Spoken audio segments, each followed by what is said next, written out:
Assalamualaikum warahmatullahi wabarakatuh. Perkenalkan, nama saya Gita dan ini dari kelas 11 3JC. Di sini saya ingin menyampaikan materi tentang komunikasi audio. Materi yang pertama ada pengertian komunikasi audio, materi kedua ada sejarah komunikasi audio, materi ketiga perangkat-perangkat komunikasi audio, materi keempat jenis-jenis komunikasi audio, materi kelima jenis-jenis format komunikasi audio, yang materi keenam ada contoh komunikasi dalam dunia nyata, dan materi yang terakhir adalah gambar teknis bagaimana alur cerita komunikasi audio dari input sampai output. Yang pertama ada pengertian komunikasi audio.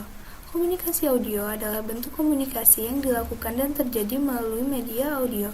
Media audio itu sendiri adalah media untuk menyampaikan pesan yang akan disampaikan dalam bentuk lambang-lambang auditif, baik itu yang verbal maupun non-verbal. Sejarah komunikasi audio. Pada tahun 1844, Morse mengirim berita lewat kawat dari Baltimore ke Washington, lalu dikenallah teknologi yang disebut dengan telegrafi.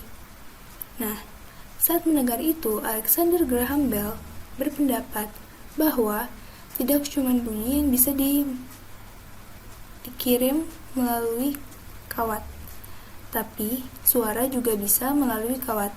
Setelah itu pada tahun 1875, Alexander Graham Bell melakukan percakapan melalui telepon sebagai temuan baru di bidang komunikasi suara.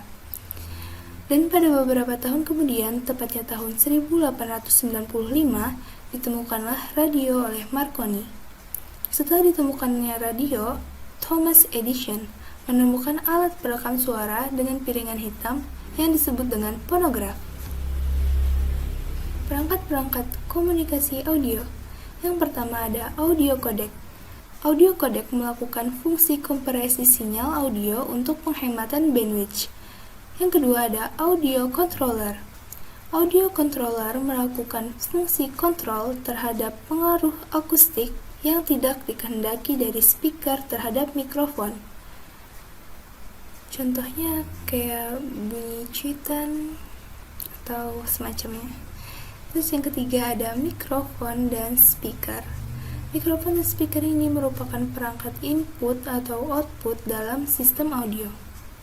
Nah, di sini ada macam-macam medianya. Yang pertama ada telepon, yang kedua ada speaker, yang ketiga ada radio, yang keempat ada handy-talkie. Jenis-jenis komunikasi audio. Yang pertama ada audio streaming. Audio streaming adalah jenis audio yang langsung diputar di internet. Contoh website atau aplikasi yang menggunakan audio streaming ini adalah Joox dan Spotify. Yang kedua ada audio visual. Audio visual ini adalah perangkat sound system yang dilengkapi dengan penampilan gambar. Ini biasanya digunakan untuk presentasi. Yang ketiga ada audio response. Suara yang dihasilkan oleh sistem, baik itu komputer maupun perangkat lainnya. Contohnya, saat kita sedang menelpon, akan terdengar bunyi seperti tut, tut. Nah, seperti itu. Lalu yang keempat ada audio oscillator, produk dari perusahaan Hewlett-Packard. Jadi, Walt Disney Studios pernah memakai audio oscillator pada salah satu filmnya yang berjudul Fantasia. Yang kelima ada audio modem riser, kartu plug-in dalam motherboard Intel yang memuat sirkuit modem atau audio.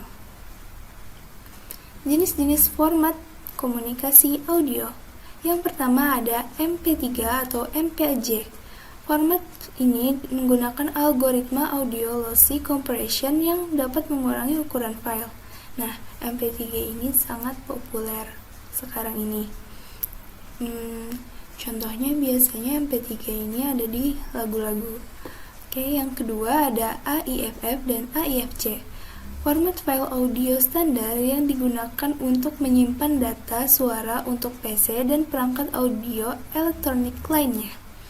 Yang ketiga ada OGG dan OGG Vorbis. OGG adalah format multimedia gratisan yang dirancang untuk streaming dan penyimpanan yang efisien. Vorbis biasanya dipasang bersama OGG, sehingga muncullah yang namanya OGG Vorbis.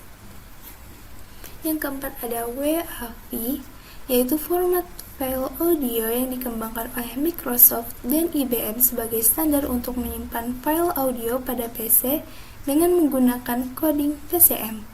Yang kelima ada AAC, System Lossy Compression untuk file audio untuk mengganti MP3 yang diciptakan oleh Picture Expert Group. Yang keenam ada WMA, Codec untuk Lossy Compression yang dikembangkan oleh Microsoft untuk menyaingi MP3. Sekarang, WMA ini juga berusaha menyaingi AAC. Lalu yang terakhir ada Real Audio, Codec audio yang awalnya hanya digunakan untuk transmisi bandwidth yang rendah. Real Audio ini biasanya digunakan di stasiun radio. Contoh komunikasi dalam dunia nyata. Yang pertama adalah saat kita menelpon seseorang menggunakan telepon. Seperti yang kalian lihat pada gambar, ada dua wanita yang sedang menelpon satu sama lain. Lalu yang kedua, saat kita berbicara tetap langsung dengan seseorang. Seperti yang ada di gambar kanan, ada dua orang laki-laki yang sedang berbicara. Terakhir, gambar teknis bagaimana alur kerja komunikasi audio.